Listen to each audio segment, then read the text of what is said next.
এখানে অনেক পানি উঠছে, অনেক বেড়ে গেছে পানি, বৃষ্টি অনেক, মা বাবা ভাই বোন নিয়ে চলে যাচ্ছি আশ্রয় কেন্দ্র। আমাদের গ্রামে এখন 200-300 ঘর পুরো পানির নিচে তলিয়ে গেছে।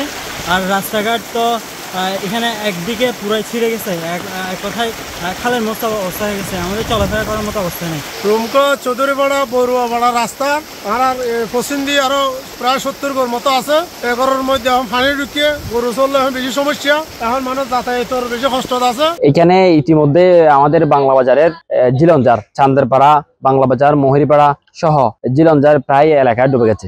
এই পানিবন্দী মানুষের জন্য আমি কক্সবাজারের টিউনু সদর উপজেলা টিউনু মহোদয়, আমি ডিসি মহোদয় দৃষ্টি আকর্ষণ করছি। জনপ্রতিনিধির মাধ্যমে আপনারা যদি কিছু সহযোগিতা এখানে দিয়ে থাকেন, আমাদের আজকে দুপুরবেলা অধিকাংশ ঘরের মধ্যে আগুন জ্বলবে না, এবং সকল জনপ্রতিনিধির আমি দৃষ্টি আকর্ষণ করছি। গত 2 দিন যাবত এখানে প্রচুর বৃষ্টি হয়েছে। আপনার আমার জিলেঞ্জারে প্রায় 10-12টি গ্রাম বর্তমানে 3-4 ফুট পানির নিচে। এই ভোর 4টা-5টা থেকে এই পর্যন্ত প্রায় 3-4 ফুট পানি বৃদ্ধি পেয়েছে। আপনার মানুষ সবাই মানে কষ্টের মধ্যে দিন যাপন করতেছে। এখানে আজকে কেউ সকালে রান্না বান্না করতে পারে নাই।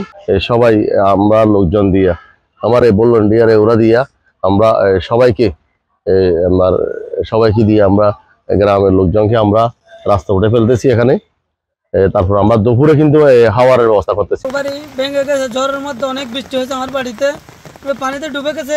বাড়িতে খাওয়ানোর জন্য কিছু নেই, শুকনা বন আমি নিয়ে যাচ্ছি বাসার জন্য।